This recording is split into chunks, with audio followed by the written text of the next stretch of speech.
He tried to come in to clean our carpets.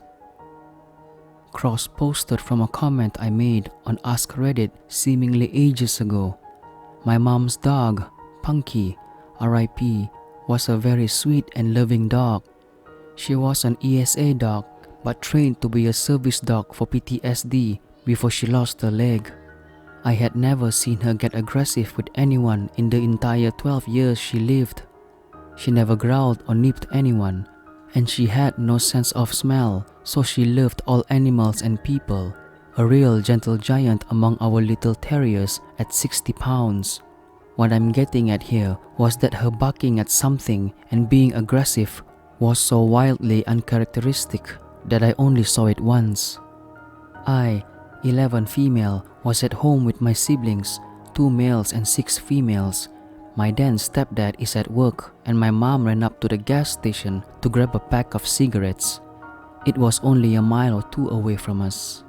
For reference, we lived in a 2-bedroom trailer in the middle of the woods on a dead-end road at the time, and you had to really make an effort to get down our road, find our house, navigate down our rickety driveway, and find the door. I'm sitting at the computer having a grand time watching YouTube videos when all of a sudden all of our dogs, about 2 Boston Terriers and 1 Chihuahua, perked up, barked a few times, and started investigating down the hall. My siblings were napping in the bedroom at the end of the hall at the time, so I figured they just stirred and scared the dogs. But then Punky sits up suddenly, stands up on the couch and puffs her chest out. Her ears are perked up, her fur standing on end, her tail straight up, and then she barks, loudly. I mean, the bark booms through the living room and echoes around, and all of a sudden, she lunges off the couch and goes staring down the hallway. I am already on edge because I don't think I heard her bark, ever. She is a Basenji mix, so her bark is more of a baying sound, but this was a big, loud, alert bark. I stand up and go to look down the hallway, ready to fight off what I'm assuming is a shadow monster in the hallway based on how the dogs are acting. But then I hear it. Knock, knock, knock. We didn't get visitors because of how weird our house was location-wise, so my 11-year-old mind had no clue what to do here. The only people who showed up were family, and they didn't knock, so I slowly walked towards the door. The knock drew the attention of the dogs, and they came running back down the hallway, all except for Punky, and I felt better with our 3 yappy dogs in the room with me, even if they were all the size of New York City sewer rats. I opened the door just a bit, and standing on our porch is the sketchiest man I think I have ever seen. I can still picture him perfectly. He was a really thin, taller man with dark hair and a sunken face, bags under his eyes, and this half-managed hair, sort of like he just gave it a quick brush and then figured it was good enough. Everything about him seemed just a little too thin, a little too shallow, and his clothes were all off too. They were nice, but fake nice, you know, like a clean, newer-looking t-shirt and new jeans, but he had what looked like a suit jacket on. All his clothes were dark too, despite the fact that it was summer in Texas and the weather was definitely into the hundreds that day. He also had this plain, unlabeled bottle in his hand. It looked like the label had been covered up and taped over. I stare up at him in confusion because I definitely don't know this man, and I ask what he wants. He smiles at me in this way that's way too fake, like this exaggerated and forced grin, and he spoke in the same voice retail workers do. "Hey there, kiddo, I'm trying to sell this here carpet cleaner." And he shakes the bottle at me. "Mind if I come in to show you how good it works?" Alarm bells are going off in my head because he just seemed so off.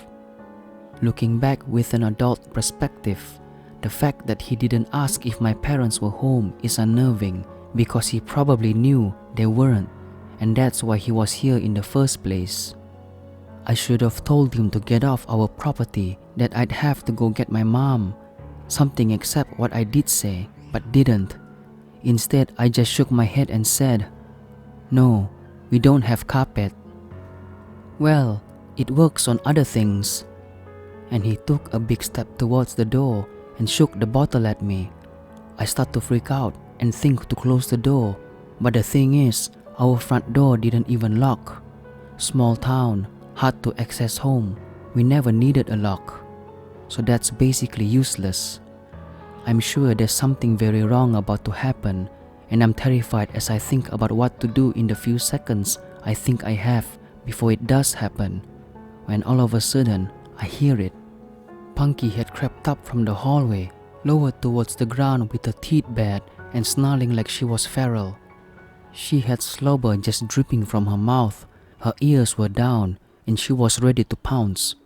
The guy hears it too, and as I look towards Punky, she tries to lunge past me, and I just barely catch her with my leg as she tries her hardest to duck past me and attack this guy. He freaks out and runs off the porch without another word, booking it down the driveway as I let Punky out along with the rest of our dogs, and they start chasing him. Our small dogs chase him down the driveway and stop about halfway, barking and jumping about, but Punky stops just on the porch and watches him with her ears perked, just staring in the distance until he disappears. I swear I saw someone join up with him running when he got onto the road. The second he disappeared, Punky's entire body language changed and she went back to being the sweet dog I knew. No barking or growling, just laying around, mouth and throat covered in slobber still. I realized my siblings are still down the hall and run to check on them. And when I get to the bedroom, my siblings were sleeping soundly still. But the bedroom window was wide open, the curtains pushed all to one side, and the items on the dresser in front of the window all shoved around. Someone had tried to climb through the window, no doubt in my mind about it. From what I can gather, the bedroom window was visible from the couch, where Punky was sleeping, so I think someone was trying to climb through the window before Punky went after them and scared them off. And the man at the window was meant to distract me. They definitely didn't expect Punky, a bigger dog, because most of the time she was with my mom inside, while our small dogs were the ones that saw public eye more often. I don't know what they intended to do, but after my mom got home, she took all of us to my aunt's house, and on our way there, we saw the man walking up someone else's driveway. Men, plural, because we watched a second one split off to wait by the road. So, to the two men apparently going door to door to sell their unlabeled carpet cleaner, I'd really rather not meet again.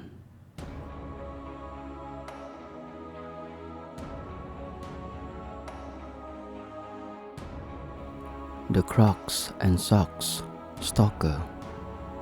This actually happened a few hours ago, and I am still unsettled about the whole encounter. I decided to drop it over here to get it out of my system.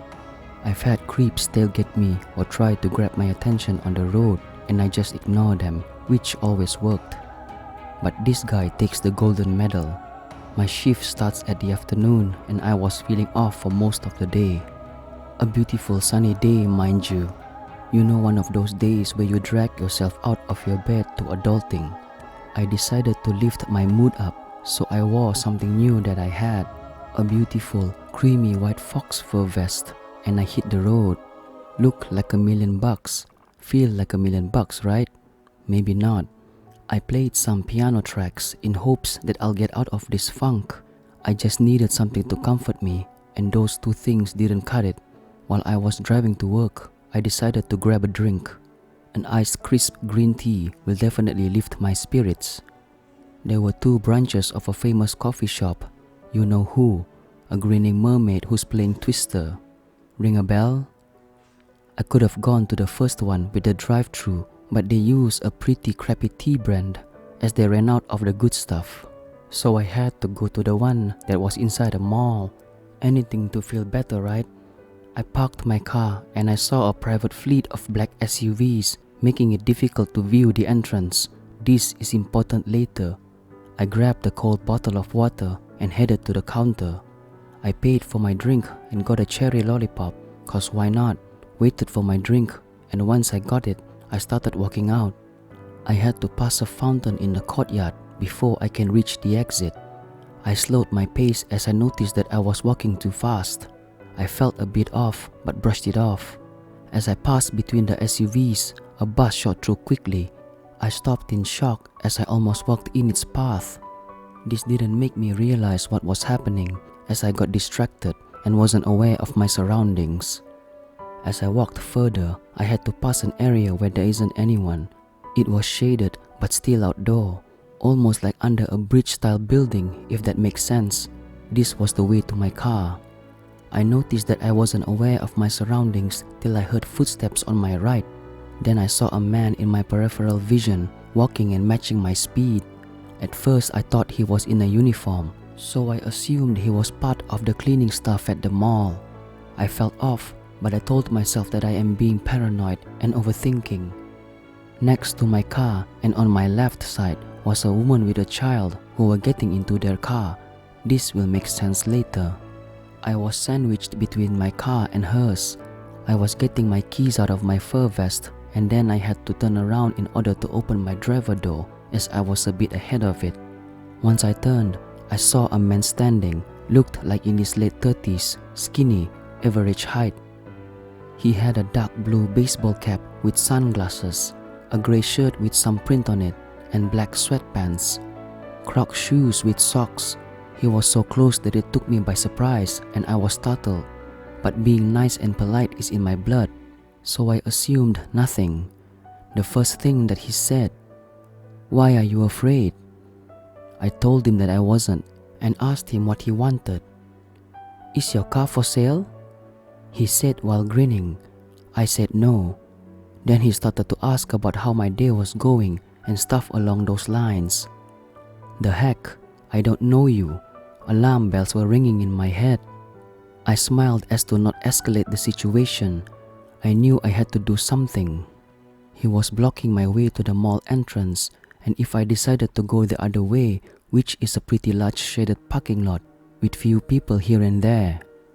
"It was nice to meet you, but I gotta leave," I said while smiling. "Give me your phone number," he said bluntly. I just repeated the same phrase and took a step closer to my door as I didn't want to show him that I was afraid. I was pooping bricks at that moment. He then said something that made me want to crawl out of my skin. "Give me your phone number so I don't have to chase you around in my car." At this moment, I knew I had to move fast, so I opened my door and ignored him. He kept talking and I wasn't sure what he was saying as it felt muffled. My anxiety was higher than tip of Mount Everest now, and I was hit with this realization that even in public spaces and in broad daylight with people around, you can lose your sense of safety in a split of a second. I closed the door quickly and locked it. My fingers felt weak, but I managed to turn on the car. He kept knocking on my window. He was so insistent. I put my car on reverse mode, but I couldn't back out. The woman was halfway getting out of a parking spot, thus forcing me to wait. He kept knocking pretty hard and saying stuff. At that moment, I honestly couldn't hear him. All I wanted was to noob out of there. I was so afraid and just baffled. I had to look at the window to see when the road will get clear so I can back out while he was standing in front of my window, rapidly knocking it. I avoided making eye contact with him. Once the road was clear, I hit the gas pedal and sped off. I drove to random places while my eyes are fixed on my rearview mirror to make sure he wasn't following me. It was so hard to breathe as my chest felt so heavy and my heart was beating out of my chest. I was glad he wasn't there. This creep followed me around the mall and waited for the right moment I was alone and threatened me to give him my phone number and was totally unaware of how a creep he was. My therapist will definitely hear about this. To the guy with baseball cap and Crocs with socks, let's not ever, ever meet again.